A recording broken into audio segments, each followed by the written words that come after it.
to Rasigan, the world's greatest rat. What was that?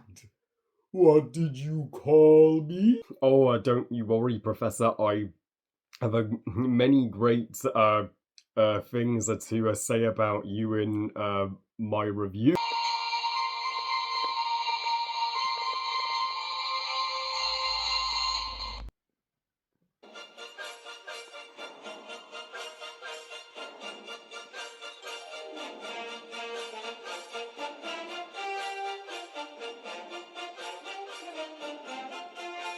The Great Mouse Detective, directed by John Musker and Ron Clements in their directorial debut at Disney Animation, and is the 26th Disney animated classic overall, based on the book of Basil of Baker Street and loosely based on Sherlock Holmes. So, The Great Mouse Detective tells a story taking place in London, 1897, where after a young girl, Olivia's father, Toymaker Flavisham, is kidnapped by the evil bat Fidgets, and Olivia and Dr. Dawson go to the Sherlock Holmes of mice himself, Basil of Baker Street, who works to solve the case of Olivia's missing father, which leads him to his biggest confrontation with his arch enemy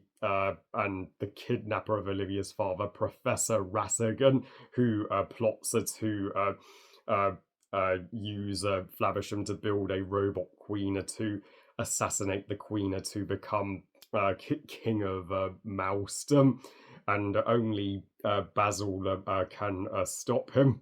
Now, firstly, happy 40th anniversary, The Great Mouse Detective. Wow, this movie is 40 years old. I mean, that is insane.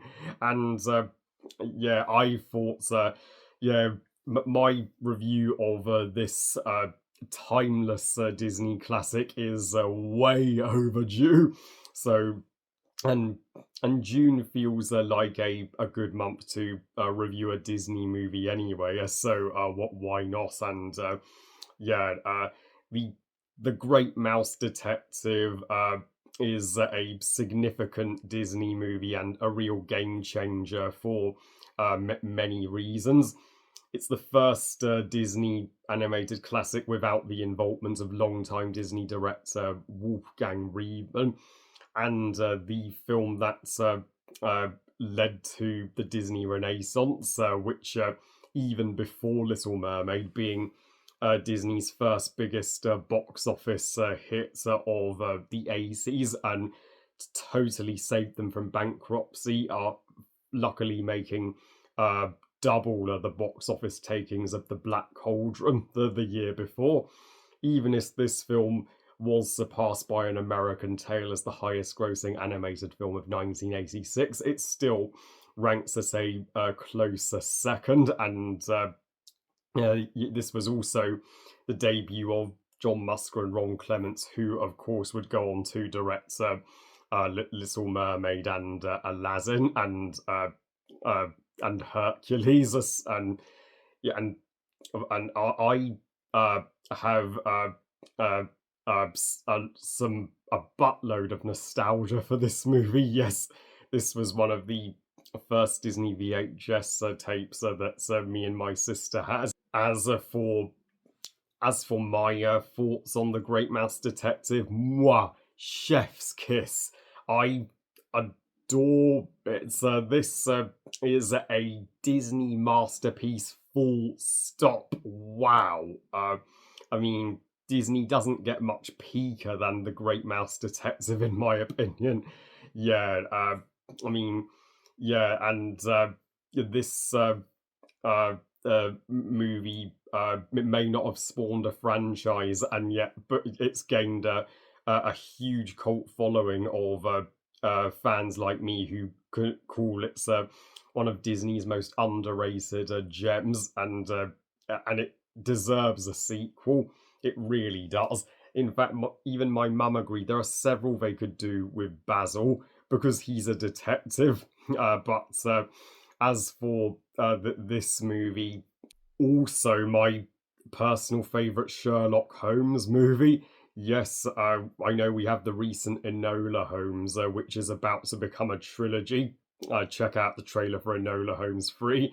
But yeah, but the greatest one has no humans but mice instead. Who would have thought? And I love that this is a Disney classic which has goes back to mice as the lead people because let's not forget Disney all started with a mouse, with Mickey Mouse, and yeah, and the very idea of a Sherlock Holmes story with mice. I mean, it's is brilliant, and the movie's opening when Fidget, Ratigan's bat, kidnaps and whisks away Mr. Flamisham, and Olivia, she's calling out for her father in the destroyed toy shop. I mean, that is one chilling and horrifying opening.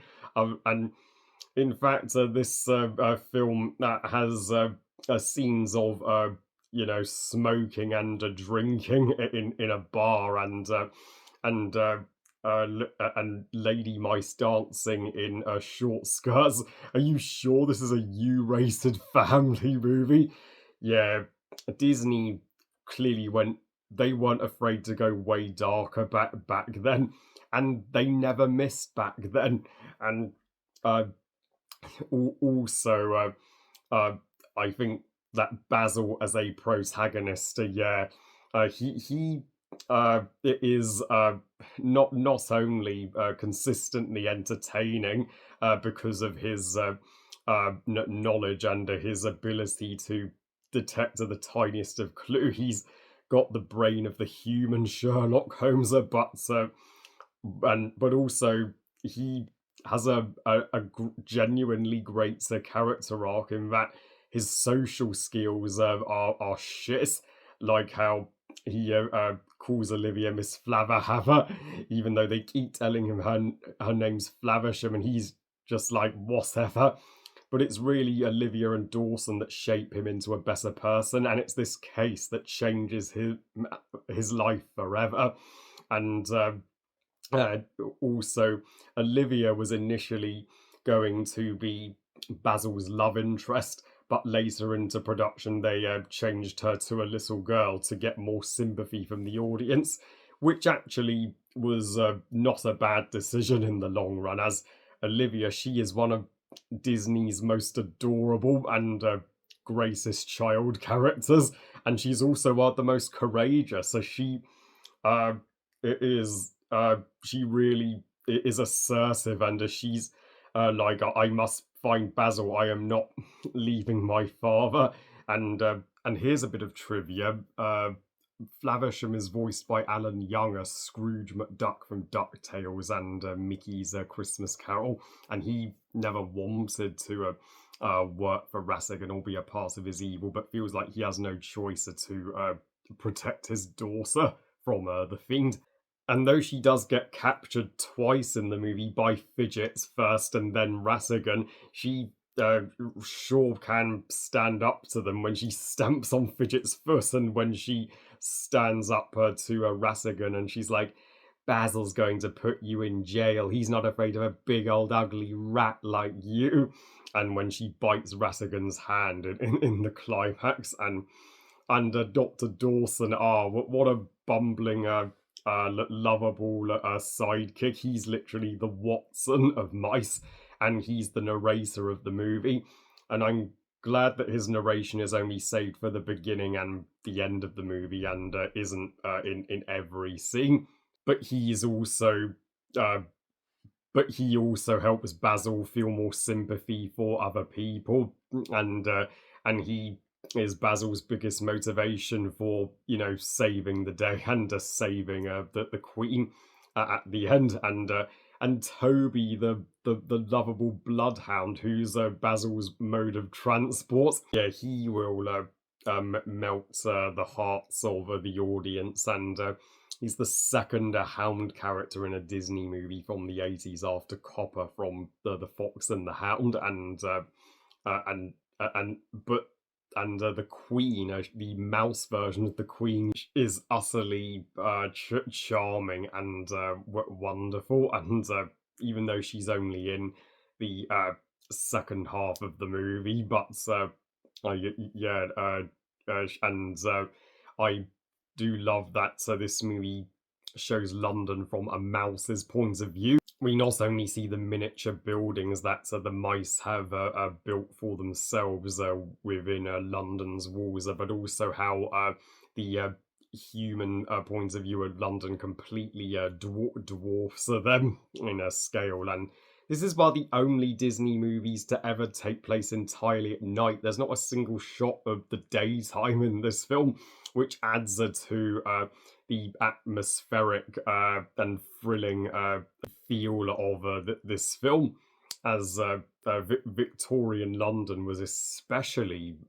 spooky at night time. And even Basil's assistant, so the sweet old lady who offers guests her famous cheese crumpets when she's highly hospitable, and you can tell Basil gets on her nerves. I love her as much as Toby, and but the movie's villains are just as great, with Fidget being the film's most obvious henchman and the first antagonist we see in the movie. And my god, what an introduction he gets! I mean, when his face pops out when during the kidnapping um, of Flavisham. I mean, who let the gremlin in? Yeah, yeah, Fidget. He's literally like a gremlin from the movies, Gremlins, and yeah, his voices are unsettling too, and yeah, he's one of I think he's one of the most underrated Disney henchmen ever. That deserves to be talked about more. And Also, remember Bill the Lizard from Alice in Wonderland? Yeah, he cameos as one of Ratigan's goons in this movie.